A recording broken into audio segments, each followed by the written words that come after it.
What is up, mentors? I love talking to people who have innovative business models, stuff that I have never heard of before. So I talk to a whole lot of entrepreneurs and people doing really cool stuff. Man, the guy I just talked to runs a multinational fertilizer company. And it's really interesting for a couple of reasons. And the reasons I want you to pay attention to are one, the business that you're in is not necessarily going to be the business that you love or your passion. And two, most people fail for their first several companies until they find something that works. So by listening to things like this, you get exposure to ideas that may not have crossed your mind. So I want you to go into this episode with a very open mind and think about what business ideas could be right around the corner, maybe under your nose, stuff that your family and friends might be doing. You should always be looking for opportunities to innovate and opportunities to take something that you see and encounter as a consumer that it's done really badly and do it much better. So to have that conversation, I've got a good friend here, Ryan Rodney, and he has built a very innovative business model, one that, like I said, I have not had the pleasure of dissecting before, so I'm excited to jump into it right now. So I'm going to let Ryan kind of take the wheel for a second, introduce yourself, and tell us what it is that you do. Thank you so much, Jay. My name is Ryan Rodney, founder and CEO of Riverbound Custom Storage and RV Park. What we do is we build custom storage facilities and RV parks across the nation.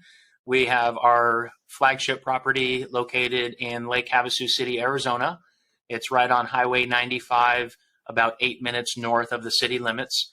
And essentially what we've done here, Jay, is we've taken advantage of a very strong demand, a very strong push for boat and RV storage and RV park use.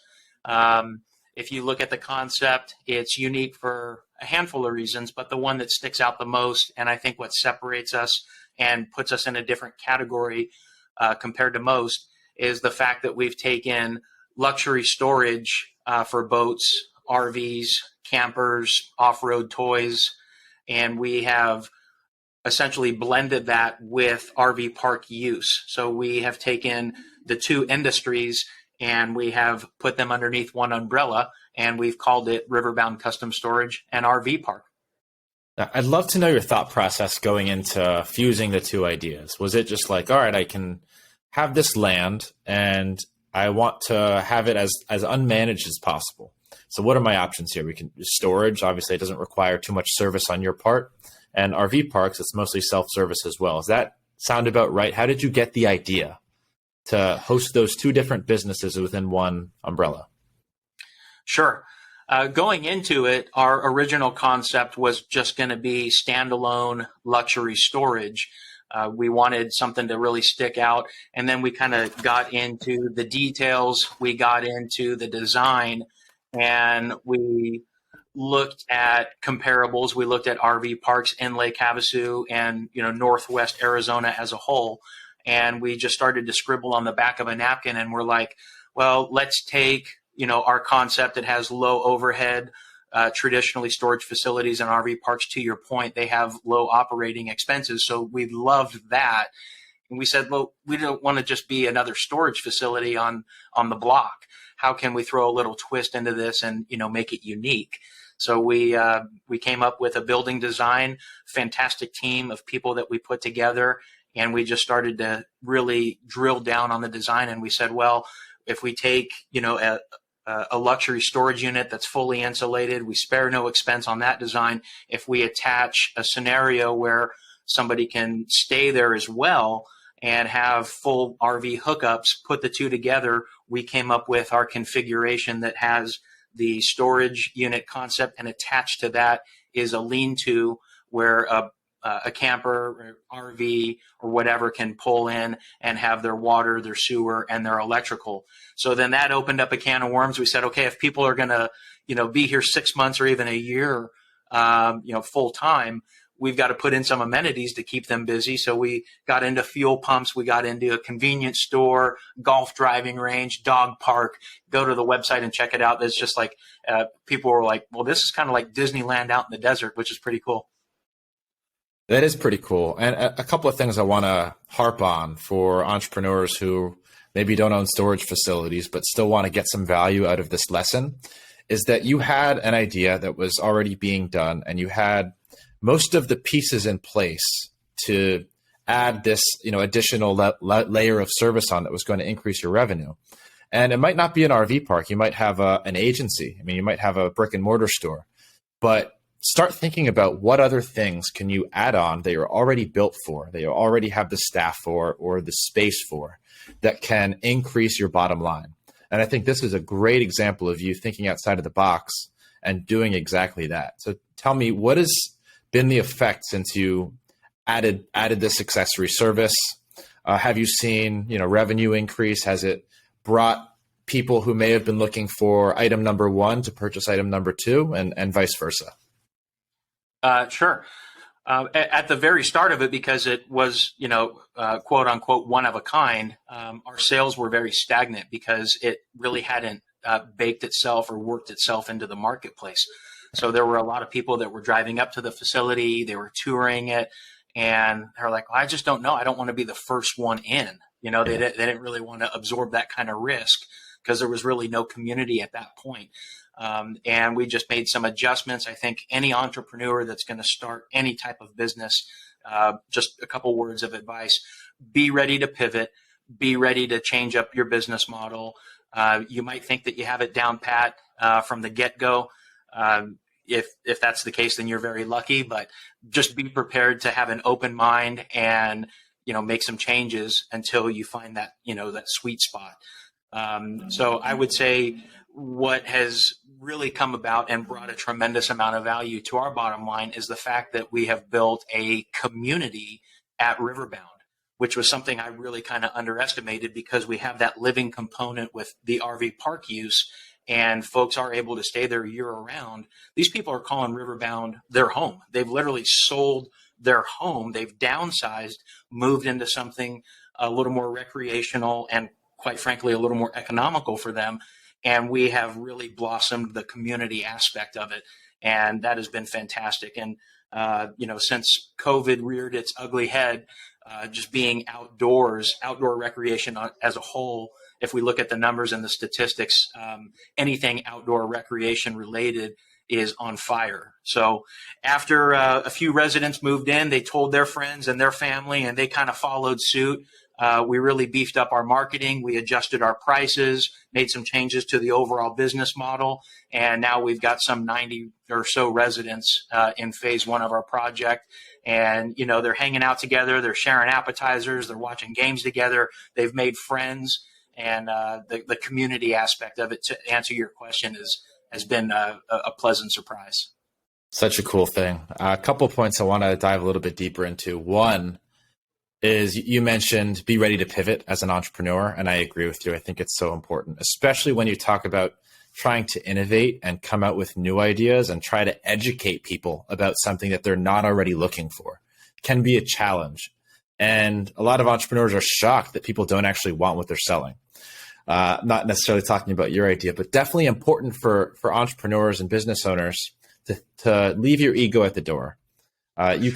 You should try it. You should try the thing that you want to do, especially if you think it's a good idea. Go out there and practice, ask people, try and sell it, but leave your ego check your ego and be ready to pivot. I'm curious, especially since you mentioned nobody wants to be the first one in. As an owner of kind of a community, someone who's starting a community, how do you incentivize somebody to be the first one to move into your neighborhood? It's kind of lonely. It's kind of scary, I guess, being the first kind of trailer in there. What's the deal? Yeah, for sure. So at the get-go, like you said, left the ego at the door, told myself, you don't know everything. You gotta listen. So I surrounded myself around some real estate professionals and just really some awesome people, and just started to kind of, take their advice. I listened and asked people that we were touring at the facility that at that time did not buy, what would it take for you to buy? What is it that we would have to kind of change up here to get you in the door? And you listen to that. And if it, pencils out and it makes sense and it's profitable for your business, you make that change. So for us, when we opened the doors, our opening date was 4th of July, 2020. We did not have one sale out there for about 6 months.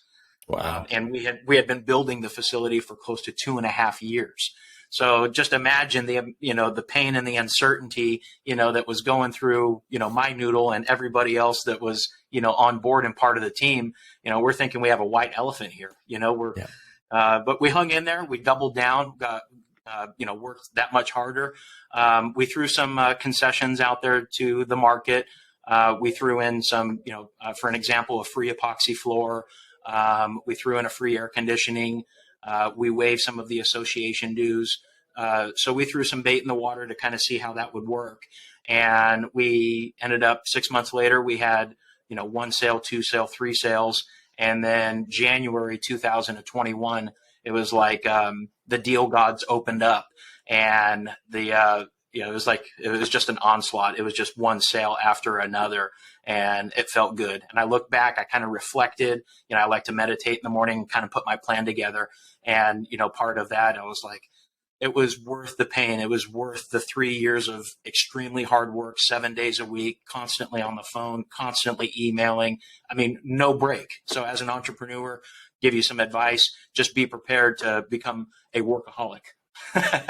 Right. And it's a roller coaster of emotion too. And you have to be a workaholic even through the bad times. I'm sure 2020 was scary.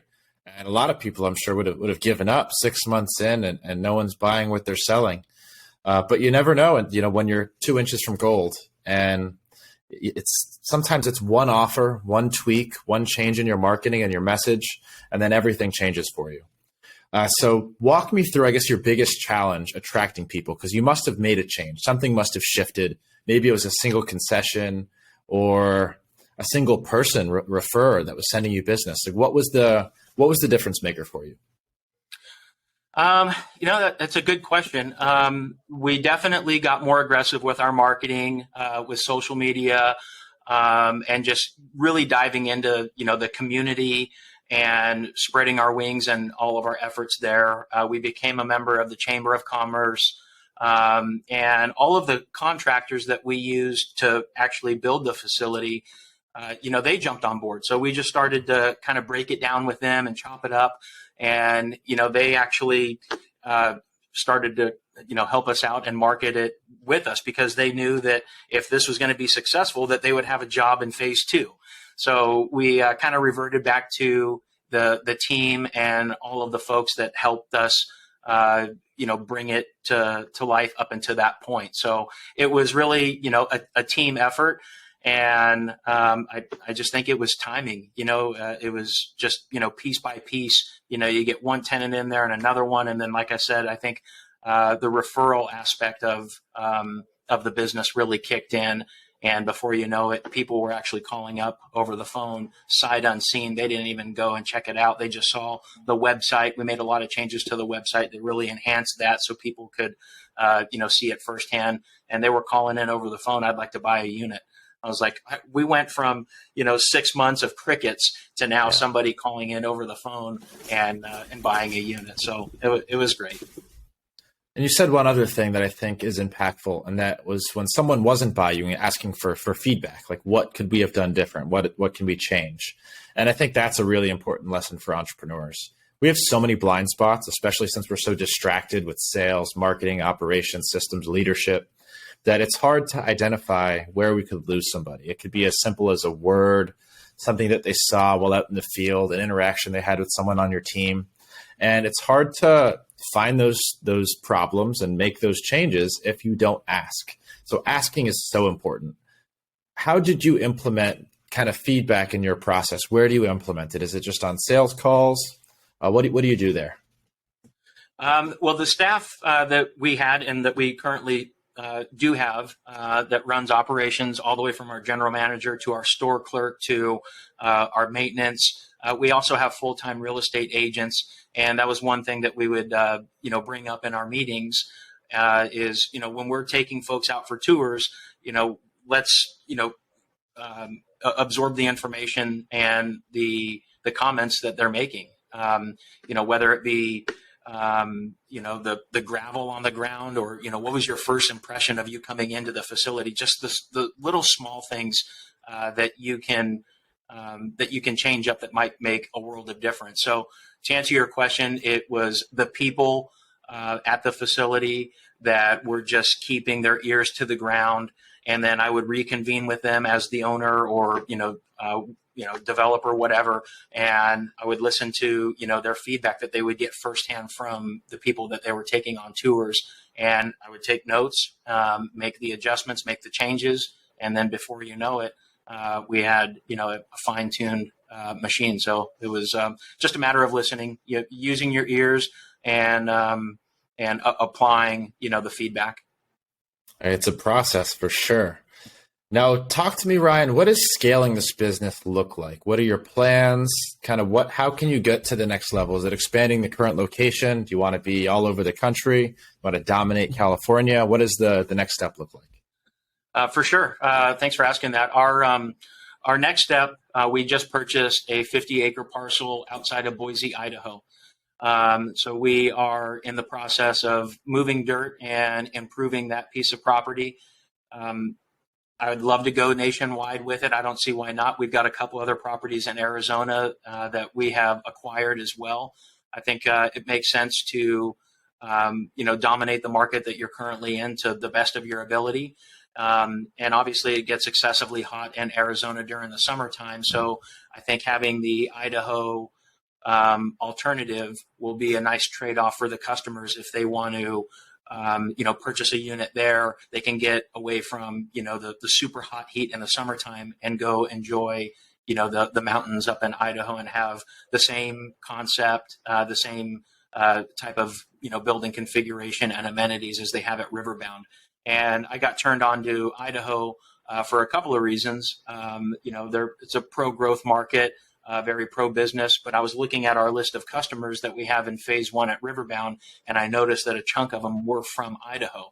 So the light bulb went on there, started to look at property, and last month, as a matter of fact, we just closed on a piece about 20 minutes outside of Boise, right at the I-84 Highway 20 interchange, which gets you to Sun Valley. So we'll see how that goes, but, I'm a big believer in paying tuition only one time.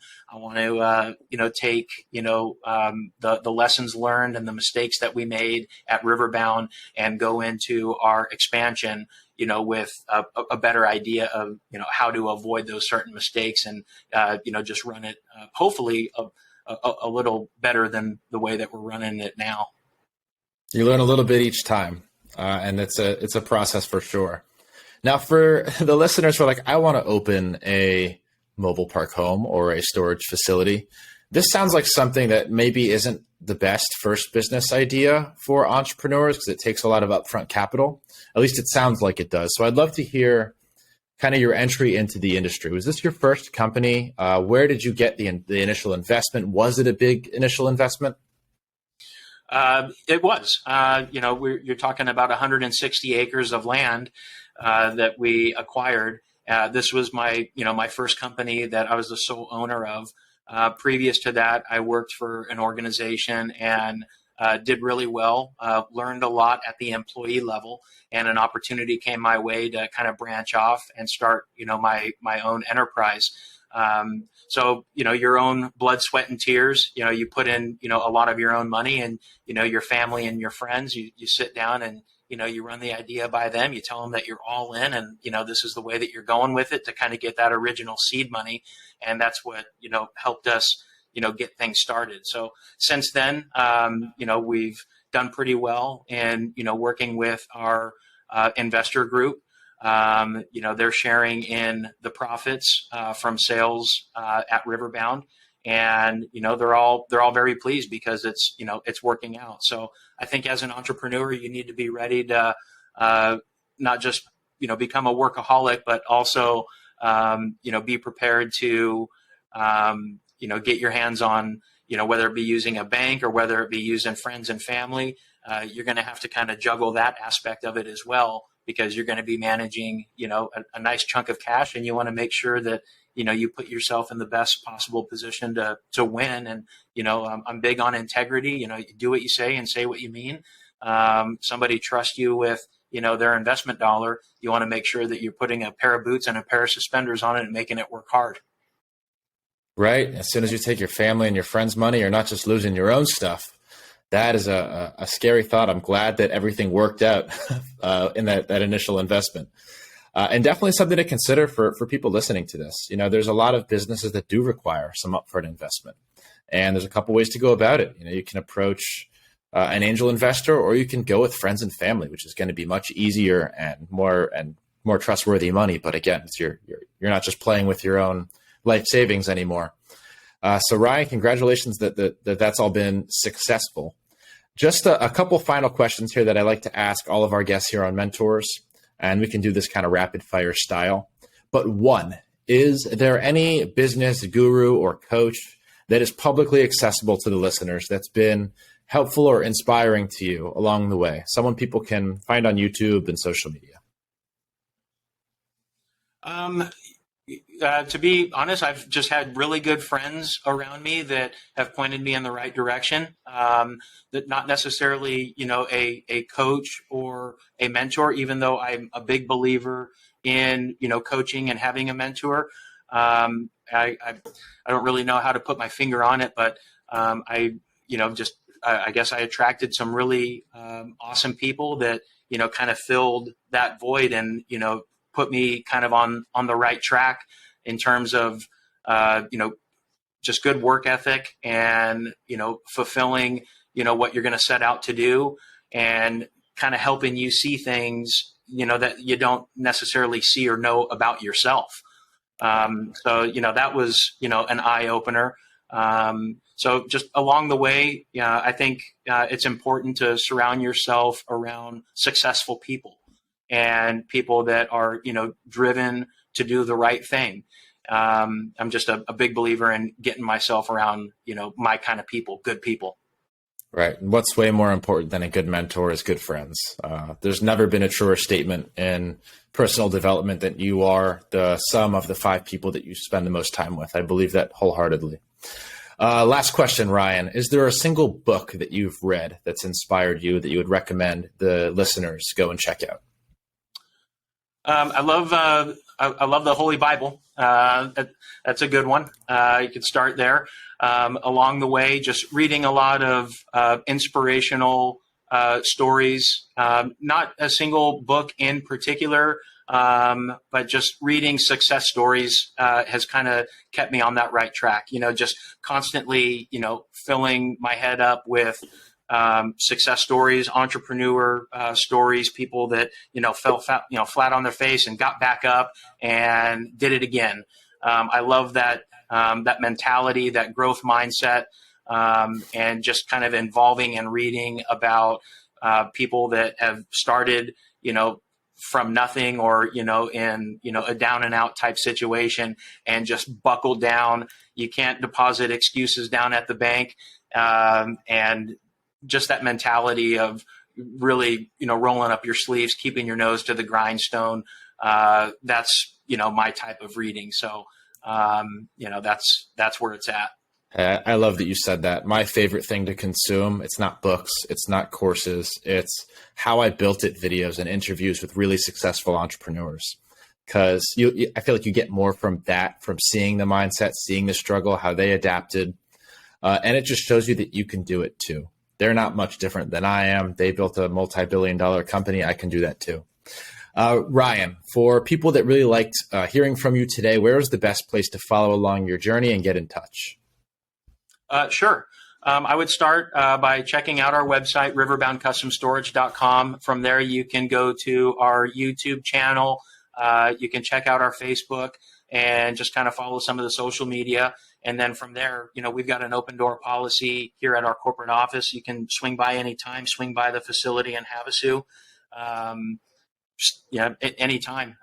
You can get a hold of us. Our telephone number's on the website. So swing in, check us out. We'd love to connect with you. And guys, if you're listening, I'm scrolling through their Instagram page right now. And if you've listened to this episode, you're probably curious as to what this whole operation looks like. Go check out the Instagram page. It's going to be linked in the show notes here. Give them a follow, shoot Ryan a message. And thank you all for listening. This has been a ton of fun, Ryan. Thank you for donating your time to me, to my audience. It's been a blast, brother. Jay, thank you so much. I look forward to working with you into the future. It was absolutely my pleasure. And I look forward to talking with you again soon, man. You and the audience, God bless you all. Have a good one.